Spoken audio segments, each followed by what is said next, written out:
To begin with, I guess one would assume it was would have been difficult for you to avoid music in your household growing up. Is that how it was? Well, I mean, I don't think it was exactly like the Von Trapp family. You know, I certainly wasn't forced into it. It was difficult to, I think, avoid good music and be exposed to a lot of different artists and a lot of different kinds of music. But we weren't forced to do anything we didn't want to do. Yeah.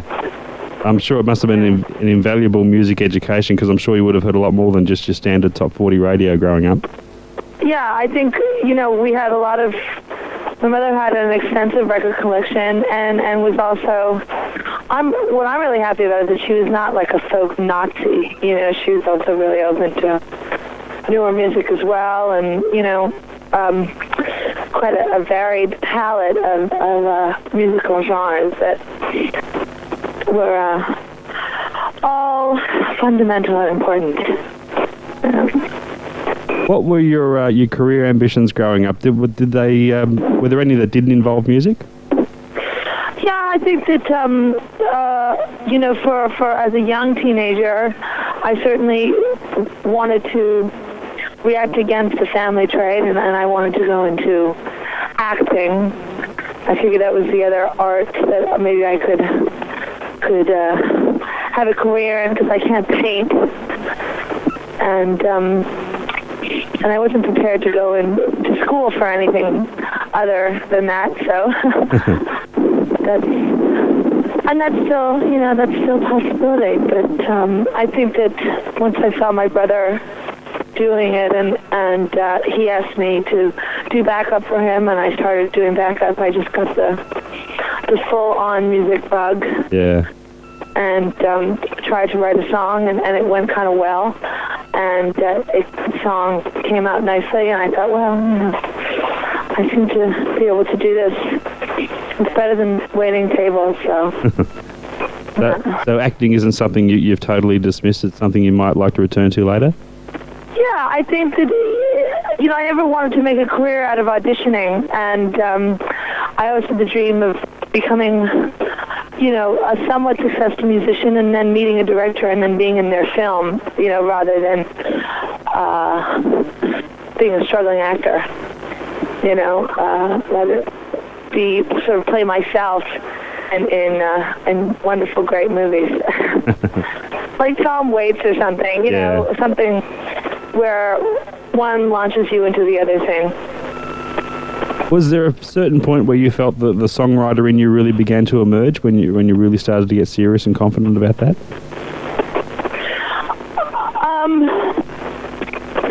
I think it's always emerging. I think that I'm not the most confident and cocky songwriter. You know, I sort of go into these things quite tentatively, and they're all these songs are very personal. You know, so I'm never trying to rhyme things that have never really happened to me, or make things up for the sake of a good line. It's all very, you know, I see the Morris poems, a lot of these lyrics, and kind of stuck on top of music. And, you know, I don't know if that's just being an artist or if that's being a songwriter. You know, I don't know. I don't know what that is. I guess one thing you've probably had to put up with a lot as reviewers comparing you to your parents. Has either of your parents, do you feel, more decisively influential in terms of your musical direction or songwriting? I think it's a pretty interesting combination of both. You know, I think it's more, you know, melodic and artsy and flowing and feminine than Loudon, you know, which is kind of like the McGarrigles, but there also has more of a guitar-based sort of attitude that's more like Loudon's. Yeah. So it's interesting how really kind of down the middle it is. You know, and over the last, and God knows where it'll go, you know. It's changed a bit, I think, from the CD that you have, although I still sing those songs and love those songs. Construction here on the street, hold on. Now, Yeah. with that first CD, how did you feel about going into the studio and recording your own material for once? Did the previous studio experience you had working with others help you at all, or did that all go out the window when approaching your own work? I wish it were as black and white as that. You know, the 16 song CD that you have done over about a 5-year period, taken from 4 or 5 different sessions, where I had the opportunity to go into the studio and put these songs down that I've written without necessarily any knowledge of what I was going to do with them, you know. And I found myself with these recordings and decided to just throw some of them on a CD. You know, the whole thing has been really interesting because I you know, I guess I'm not very ambitious because I'm not very yet successful, and I've just sort of let things. I let a lot of things go in the sense of, you know, some opportunities have presented themselves to me, and I didn't take them for whatever reason. And maybe that's because I wasn't ready, or maybe because I wanted Rufus to come out first and let him sort of do his thing, and then wait a while before introducing another Wainwright to the world. Because I was really conscious of that, you know, really worried about the both of us putting out, you know, new records at the same time, and just sort of it being like a kind of competitive weirdness, you know. And I think there's a time for everything. And so, like, going in and doing those songs on my own was really something that I don't know. I don't think I knew what I was gonna do with those things or where that was gonna go. So it's hard to say what my attitude was about it. Yeah. Do you enjoy the studio environment? Is that a comfortable place for you? Yeah, I love it all. I mean, I love it. It all depends on who you're working with, and you know how tight the budget is, and you know. But I can totally dig you know, the studio. Absolutely. Now, you say you're not terribly ambitious, and I do get the impression that you're not in too much of a hurry to go down that standard career path, the major record deal, international touring and all that. So are you happy just to let things evolve naturally? Well, I think that you know, you have to be a little bit, or want to be a little bit strategic about what you're going to do in this day and age. You know, because as a singer-songwriter, you could sign to a smaller label and sell only 30,000 copies, and then, you know, sort of get depressed and, you know, play the same folk circuit over and over and over again, you know, which I've done and I've seen my parents do. And I think I wanted to try and wait for the right thing and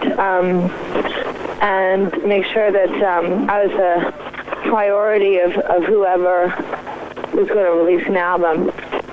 And you know, I've been working with people for the last year and a half anyway, so I've always known that there's a record at the end of the line very soon, but you know, it's a very long process.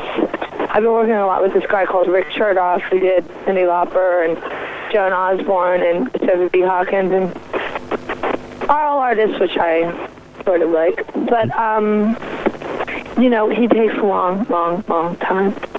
So I'm sort of, you know, happy with just going with that and letting it take the time it needs to take. Has being able to observe your parents' careers helped you in terms of planning your own, the things to do, the things not to do, etc.? Well, I would have thought so, but I think it's confused me because it's you know, I second guess every decision. You know, I think that a lot of people who have the opportunity to make a record will jump on the opportunity. Mm-hmm. And sometimes I'm envious of that blind faith, you know, because I've become actually bitter at a young age. I mean, in the sense that I know all the things that can go wrong. You know, so it's scary. It's like you know that the water is filled with sharks, so you don't go in. So yes and no. Yeah. Now, you've yourself have been the subject matter of some of your dad's songs over the year. He's written quite extensively about family relationships. Has that made you feel uncomfortable at any time over the years? Maybe at one time, you know, which I think that song, Father-Daughter Dialogue, you know that song? Yes, I do, yeah.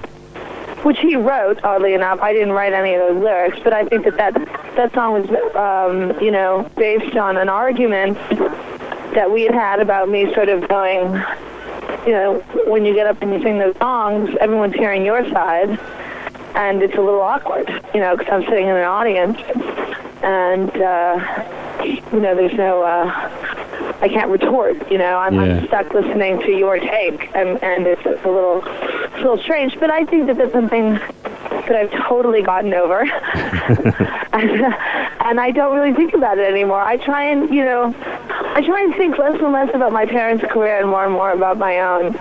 Now, what about your songwriting? Have you established a set method for that, or is that you just sort of take it as it comes? Well, I think I had a method, and then I think I'm learning different methods as I go.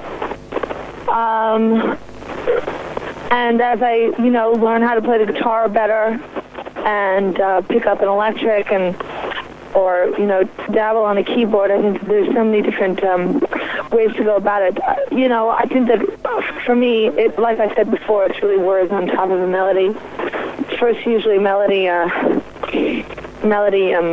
driven, and then I try and find a really poetic thing to put on top of that. And I do know, you know, that all of these, so far, a lot of these lyrics and songs are really, I think, reflections of how I feel in about everything, rather than just sort of trying to write a pop song and, you know, using clever lines. I mean, clever lines are great, but, you know, it's not really pop music in the sense that it's not trying to be. Now, you mentioned you did do some touring with your brother. How invaluable experience was that in terms of learning stagecraft and just getting comfortable on stage? Well, it was valuable for me to learn to be interesting and also stay out of the way. You know, it was a valuable experience to learn how to do backup and also to, you know, look interesting without talking. You know, some stage presence there. It's a different thing, though, obviously, than fronting a band. Mm-hmm. But it was, you know, what was valuable about it? It was valuable, I guess, watching him was probably the most valuable thing, and seeing somebody else do it, you know, up close, and night after night, and that's, you know, and he's great on stage. I think, you know, he's funny and charming and really professional, and you know, that was great to watch, and I think probably learned more than I know. Are you wary of not getting caught up in it as being promoted as the daughter of or the sister of or whatever? Do you have to deal with that problem? Well, hopefully not, because, you know, I've waited long enough, and I'm not quite a child anymore. So maybe I can get away with being my own artist. But that's, I mean, inevitably it's going to happen. At least for the first record, probably the most. But I think it's different enough sounding, and there's nothing I can do about it. I mean, I've decided to keep my name. I never thought of changing it. I'm close to my family. I can't blame them for doing what they do, you know, and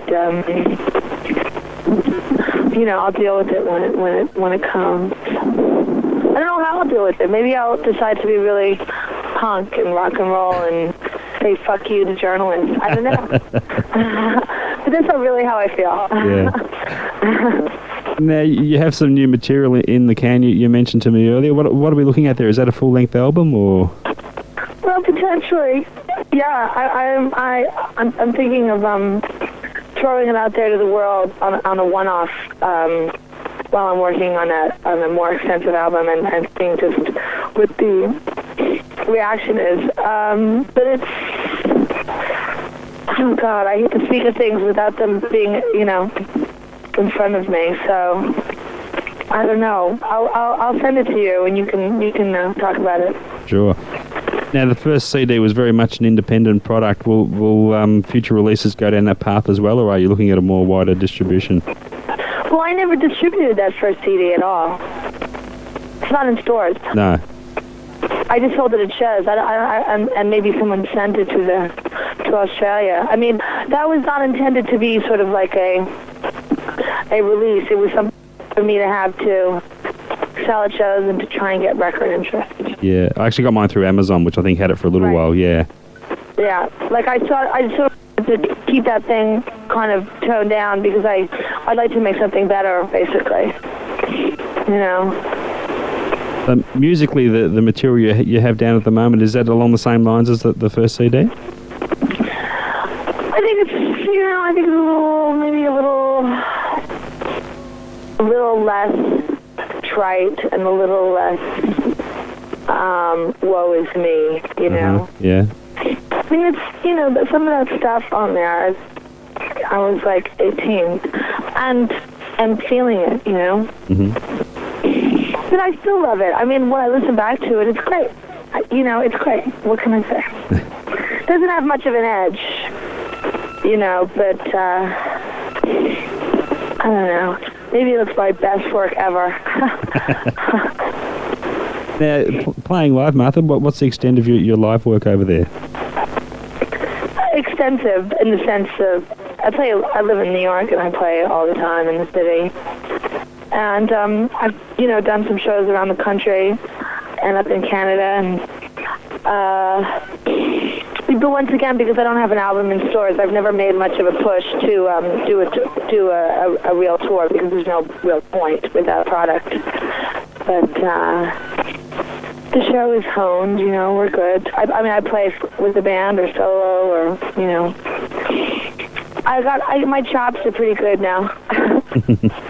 And I guess all that live work would be helpful in terms of getting comfortable with the songs and being able to observe which songs are striking a chord with the audience when you're planning your CD release.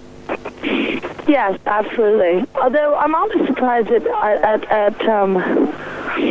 because I think that the songs that I write are each one quite different in some ways. I mean, maybe you can put some of them into a category where some are more country and then some are more jazzy or some are more like heavy. But certain people like certain songs. I mean, there's always some that pop up as favorites. But I'm always amazed at the variation in people's taste. Moving to New York, was that pretty much a career-based move?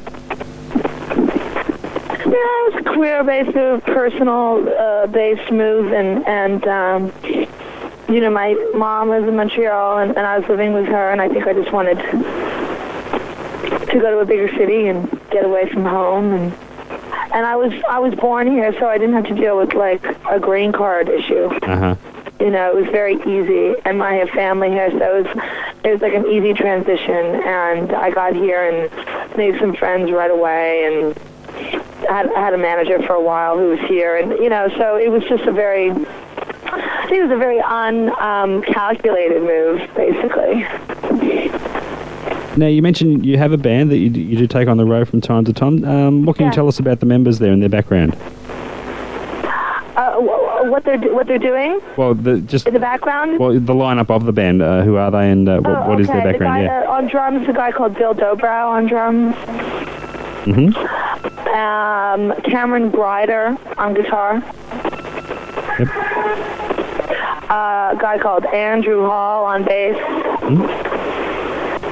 And my cousin Lily, Anna McGarrigo's daughter, does a lot of backup for me.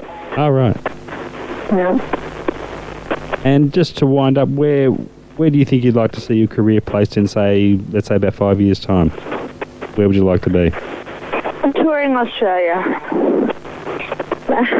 Touring the world. 5 years, I don't know, second record out, 2 or 3 records under my belt, and a great, big, huge, fat success without compromising anything and helping to change what's on the radio. Not that I know if that's possible. We're probably going to have to just go forget about radio. Top 40 radio. We'll drink to that. Yeah. That's terrific, Martha. Look, thanks for your time. I do appreciate it. Okay. I'll let you go. Sounds pretty busy over there. A lot of background noise going on. Yeah, I'm on the street. I'm walking around. Okay, I'll leave it to it. Thanks very much. It's been a treat speaking to you, and I love the attitude you have towards your career. Looks like you're set to do things on your own terms, and we can only applaud you for that. Oh, good. Thank you very much. And we hope we do see you down here soon. Yeah, I know. I hope that you see my name all over the stores everywhere soon. That would be wonderful. Okay, good. Thanks, Martha. Take care. All right, bye-bye. All the best. Bye-bye.